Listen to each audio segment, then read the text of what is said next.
Hello guys, welcome back to the channel and welcome back to Elite Wrestling. तो guys finally इस week का AEW company का Rampage special grand slam show हो चुका है खत्म, जो कि 1 घंटे का नहीं बल्कि 2 घंटे का शो था। इसीलिए गाइस ये वीडियो आने के लिए थोड़ी देर हो चुकी है, लेकिन गाइस आज इस वीडियो के अंदर हम जानने वाले हैं कि इस वीक हुए रैम्पेज स्पेशल ग्रैंड स्लैम के ऊपर क्या क्या हुआ और हमें इस शो के ऊपर कौन कौन सी चीजें देखने को मिली है। इसीलिए गाइस ये सब बातें जानने के लिए ये वीडियो एकदम आखिर तक देखना। और ऐसे ही AEW कंपनी से रिलेटेड हर एक न्यूज, रूमर और अपडेट और AEW कंपनी के हर एक शो का रिव्यू पाने के लिए हमारे चैनल को सब्सक्राइब करना मत भूलना। पर गाइस अब ज्यादा देर ना लगाते हुए चलिए वीडियो शुरू करते हैं और करते हैं इस वीक हुए AEW कंपनी के rampage special grand slam show का रिव्यू और जानते हैं कि शो के ऊपर क्या हुआ। तो गाइस इस शो की शुरुआत AEW कंपनी के मेंस डिवीजन से एक नॉर्मल टैग टीम मैच से हो रही थी, जहां पर हाउस ऑफ ब्लैक अपने एंट्रेंस कर रहा था। लेकिन तभी यहां पर डार्बी एलिन और स्टिंग ने आकर हाउस ऑफ ब्लैक के ऊपर अटैक करना स्टार्ट कर दिया और इसके साथ ये मैच शुरू हुआ। और गाइस इस मैच की शुरुआत में ही स्टिंग और डार्बी एलिन ये दोनों हाउस ऑफ ब्लैक की तरफ से काफी मार खा रहे थे। और गाइस एक टाइम के लिए इस मैच के अंदर स्टिंग अकेले हाउस ऑफ ब्लैक से भी घिरे हुए थे,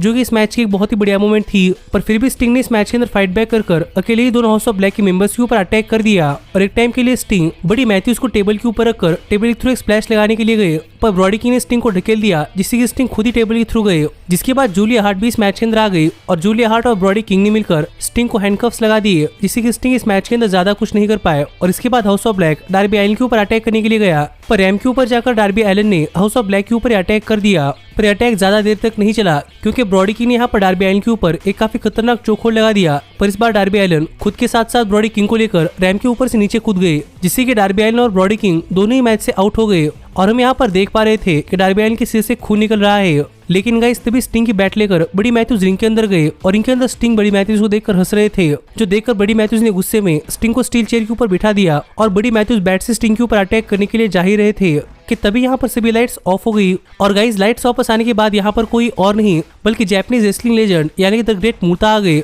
जिनके अपने जमाने के अंदर स्टिंग के खिलाफ एक बहुत ही बड़ी राइवलरी रही थी। और गाइस ये देखकर यहाँ पर बड़ी मैथ्यूज काफी कंफ्यूज थे, लेकिन यहाँ पर बड़ी मैथ्यूज ने द ग्रेट मूता को स्टिंग के ऊपर अटैक करने के लिए भेज दिया और द ग्रेट मूता स्टिंग के ऊपर अटैक करने ही वाले थे, पर मूटा पीछे मुड़ गए, जो देखकर बड़ी मैथ्यूज समझ गए कि मूटा यहाँ पर बड़ी मैथ्यूज के ऊपर अटैक करने वाले हैं। और इससे पहले बड़ी मैथ्यूज कुछ कर पाते, यहाँ पर मूता ने बड़ी मैथ्यूज के ऊपर अटैक कर दिया और बड़ी मैथ्यूज के ऊपर ग्रीन मिस्ट फेंक दिया और बड़ी मैथ्यूज जाकर जूलिया हार्ट को टकराए, जिससे कि जूलिया हार्ट भी यहाँ पर टेबल के थ्रू गई। और यहाँ पर स्टिंग ने अपनी ताकत लगाकर अपने हैंडकप्स तोड़ दिए और बड़ी मैथ्यूज के ऊपर अपना फिनिशर यानी कि स्कॉर्पियन डेथ ड्रॉप लगा दिया। और यहाँ पर बड़ी मैथ्यूज को पिन कर स्टिंग ने डार्बी एलिन और अपनी टीम के लिए ये मैच जीत लिया है। जो मैच देखा जाए तो इस साल के रैम्पेज स्पेशल ग्रैंड स्लैम को ओपन करने के लिए एक बहुत ही जबरदस्त मैच था। और गाइस फिर एक बार ये मैच एक पेपर लेवल का मैच था और आप भी मुझे कमेंट कर बताइए कि आपका इस मैच के ऊपर क्या कहना है। लेकिन इस मैच के आखिर में 2 ओल्ड राइवल एक साथ आ चुके थे, जो देखकर काफी मजा आ रहा था। लेकिन गाइस इसके बाद हमें रैम्पेज स्पेशल ग्रैंड स्लैम के ऊपर हुक और एक्शन ब्रॉन्सन मिलकर जेरिको ऑपरेशन सोसाइटी के मैट मनार्ड और एंजेलो पार्कर को एक नॉर्मल टैग टीम मैच के अंदर फेस करते हुए दिखाई दिए। और गाइस एक सेलिब्रिटी का मैच था, इसीलिए मैच देखने के लिए मजा आने वाला था।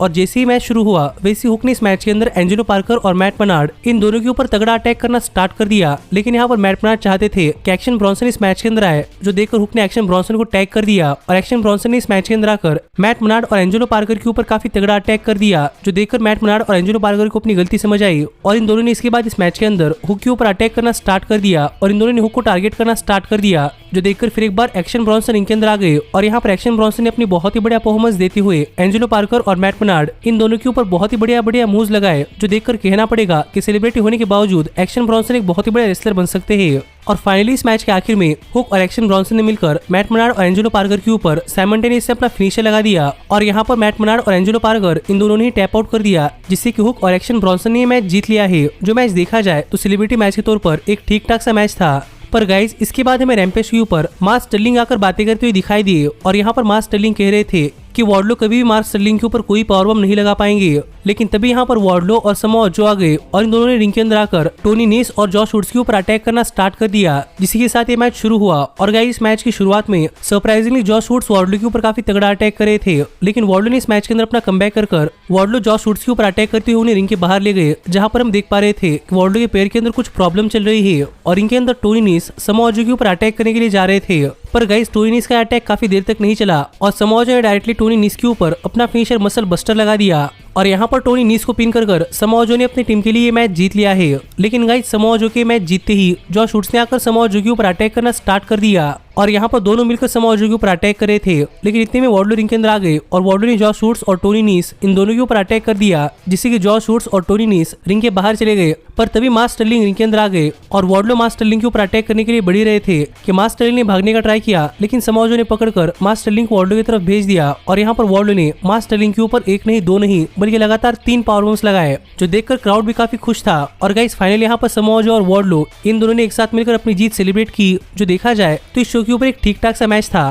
पर गाइज इसके बाद हमें रैम्पेज स्पेशल ग्रैंड स्लैम के ऊपर जंगल बॉय रे फिनिक्स को फेस करते हुए दिखाई दिए। और गाइज अगर यहाँ पर हम बात करें इस मैच की, तो गाइज ये मैच इस साल के रैम्पेज स्पेशल ग्रैंड स्लैम का एक बहुत ही बढ़िया मैच रहा है। और गाइज हमें इस मैच के अंदर इन दोनों ही सुपरस्टार्स की तरफ से बहुत ही बढ़िया एक्शन पैक मूव्स और बहुत ही हाई फ्लाइंग मूव्स भी देखने को मिले हैं। और गाइज इन दोनों सुपरस्टार्स ने एक दूसरे के मूव्स को बहुत ही बढ़िया तरीके से काउंटर भी किया और इन दोनों सुपरस्टार्स के बीच में केमिस्ट्री भी बहुत ही बढ़िया चल रही थी, इसलिए एक हाई फ्लाइंग मैच देखने के लिए काफी मजा आ रहा था। पर गाइज इस मैच के अंदर कुछ मेमोरेबल स्पॉट्स नहीं थे, पर ये मैच अपने आप में एक बहुत ही बढ़िया मैच रहा और इस मैच के लिए सभी फैंस दिस इज ऑसम के चैंट्स भी कर रहे थे। और जंगल बॉय जब कभी रेफिनिक्स के ऊपर अपना फिनिशर लगाने के लिए जाते तो रेफिनिक्स इसे रिवर्स कर देते थे, पर जब फाइनली रेफिनिक्स जंगल बॉय के ऊपर अपना फिनिशर लगाने के लिए गए तो जंगल बॉय ने इसे एक रोल अप पिन के अंदर कन्वर्ट कर लिया और रेफिनिक्स इससे नहीं बच पाए, जिससे कि रेफिनिक्स को पिन कर जंगल बॉय ने ये मैच जीत लिया है, जो रिजल्ट तो आना ही था। पर गाइस ये मैच खत्म होने के बाद यहाँ पर रेफिनिक्स और जंगल बॉय इन दोनों ने एक दूसरे को रिस्पेक्ट दी, जिससे कि आप समझ सकते हैं कि ये दोनों अब भी रियल लाइफ में काफी अच्छे दोस्त थे। लेकिन गाइस जंगल बॉय की मैच जीतते ही यहाँ पर क्रिश्चियन केज आ गए, जो देखकर जंगल बॉय काफी सरप्राइज थे और जंगल बॉय देख रहे थे कि यहाँ पर क्रिश्चियन केज क्या करते हैं।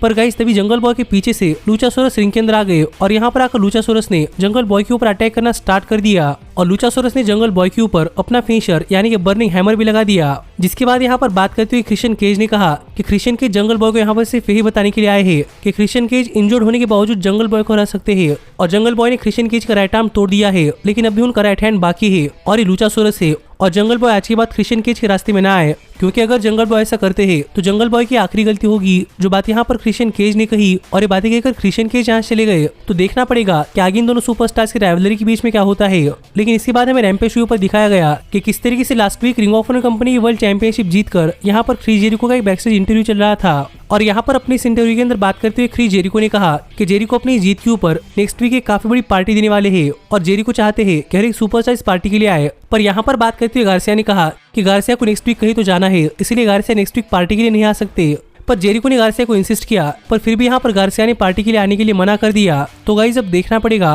कि अगर नेक्स्ट वीक जेरिको की पार्टी के लिए गार्सिया सज धज कर पहुंचते हैं या नहीं। पर गाइस इसके बाद हमने रैम्पेज स्पेशल ग्रैंड स्लैम के ऊपर देखा कि एडी किंगस्टन अपने मैच के लिए आ चुके थे और यहाँ पर एडी किंगस्टन का मैच किसी और के खिलाफ नहीं बल्कि सैमी गेवरा के खिलाफ था। और गाइस ये मैच शुरू होने से पहले ही सैमी गेवरा ने फिर एक बार से यहाँ पर एडी किंगस्टन को फैट फेस डिपशिट कह दिया, जो देखकर एडी किंगस्टन काफी गुस्सा हो गए और यहाँ पर एडी किंगस्टन ने सैमी गेवरा के ऊपर अटैक करना स्टार्ट कर दिया, जिसी के साथ ये मैच स्टार्ट हुआ। और गाइस कहना पड़ेगा कि इस मैच के अंदर एडी किंगस्टन ने सैमी गेवरा के ऊपर काफी तगड़ा अटैक कर दिया है और इन दोनों सुपरस्टार्स के बीच में ये मैच देखने के लिए एक बहुत ही बढ़िया मैच रहा, जहां पर हमें इस मैच में बहुत ही बढ़िया स्टोरी और बहुत ही बढ़िया मूव्स भी देखने को मिले हैं। और जब कभी एडी किंगस्टन इस मैच के अंदर डोमिनेट करते तो टाइकोंटी इस मैच के अंदर इंटरफेयर कर देती, जिससे कि सैमी गेवरा इस मैच के अंदर कमबैक कर पाते। पर इस सब के बावजूद एडी किंगस्टन इस मैच के अंदर बने हुए थे और finally Eddie Kingston Sammy Guevara के ऊपर अपना फिनिशर लगाने के लिए जा रहे थे, लेकिन सैमी गेवरा ने रिवर्स कर दिया और सैमी गेवरा एडी किंगस्टन के ऊपर अपना फिनिशर जीटीएच लगाने के लिए गए। पर सैमी को एडी किंगस्टन का वेट ही नहीं संभला, इसलिए सैमी ने एडी किंगस्टन को छोड़ दिया। जिसके बाद एडी किंगस्टन ने सैमी गेवरा के ऊपर एक नहीं दो नहीं बल्कि लगातार 3 बार अपना फिनिशर लगा दिया और फिर भी यहाँ पर सैमी गेवरा को पिन नहीं किया, बल्कि सैमी गेवरा के ऊपर अपना सबमिशन मूव लगा दिया, जो कि सैमी गेवरा सहन नहीं कर पाए।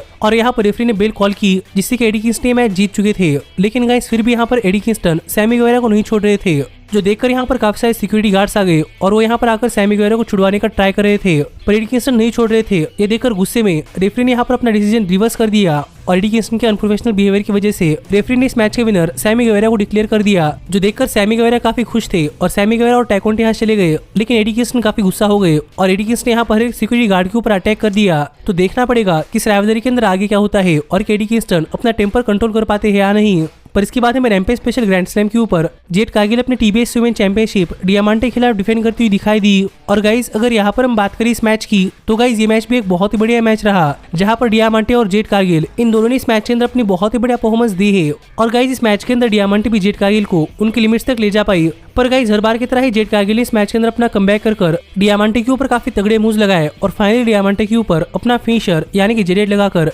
डियामांटे को पिन कर जेड कारगिल ने ये मैच जीत लिया है। पर गाइज में ये देखकर सरप्राइज था कि डियामांटे की रिंग साइड पर खड़ी हुई उनकी पार्टनर इस मैच के अंदर उनकी मदद करने के लिए नहीं आई। पर जैसे ही मैच खत्म हुआ वैसे डियामांटे की पार्टनर इस मैच के अंदर डियामांटे की मदद करने के लिए आई और सरप्राइजिंगली यहाँ पर उस सेलिब्रिटी ने डियामांटे के ऊपर अटैक कर दिया और फाइनली उसने अपने आप को जेड कार्गिल के साथ अलाइन कर लिया, जिससे कि आप समझ सकते हैं कि उस सेलिब्रिटी ने भी यहाँ पर बैडी ज्वाइन कर ली है। तो देखना पड़ेगा कि इनके बीच में आगे क्या होता है। लेकिन गाइज इसके बाद हमें रैम्पेज स्पेशल ग्रैंड स्लैम के ऊपर golden ticket battle royal match देखने को मिला, यानी कि एक बैटल रॉयल मैच था और गाइज जो कोई सुपरस्टार मैच जीतता उसे आगे चलकर वर्ल्ड हेवीवेट चैंपियनशिप के लिए मौका मिलता। और गाइज इस मैच के अंदर काफी सारी चीजें हो रही थी, इसलिए मैं इस मैच के बारे में काफी सारी चीजें नहीं बल्कि आपको मेन बातें बताना चाहूंगा, जैसे कि इस मैच के अंदर डैन हाउसर और हैंगमैन पेज साथ मिलकर काम कर रहे थे और ब्रायन केज ने इस मैच के अंदर अपनी पावर दिखाते हुए डाल्टन कैसल को इस मैच से एलिमिनेट कर दिया, लेकिन द बॉयज ने डाल्टन कैसल को सेव कर लिया और as a result Dalton Castle Brian Cage को एलिमिनेट कर पाए। जिसके बाद इस मैच के अंदर एक के बाद एक काफी सारे एलिमिनेशंस हुए और सरप्राइजिंगली इस मैच के अंदर मैट हार्डी और प्राइवेट पार्टी मिलकर काम कर रहे थे, जबकि ये दोनों अलग अलग टीम के लिए है। जो देखकर फाइनली यहाँ पर मैट हार्डी और प्राइवेट पार्टी ये दोनों ही एक दूसरे के साथ आ गए और ये देखकर अंदाजे फैमिली ऑफिस ने मैट हार्डी और प्राइवेट पार्टी के ऊपर अटैक कर दिया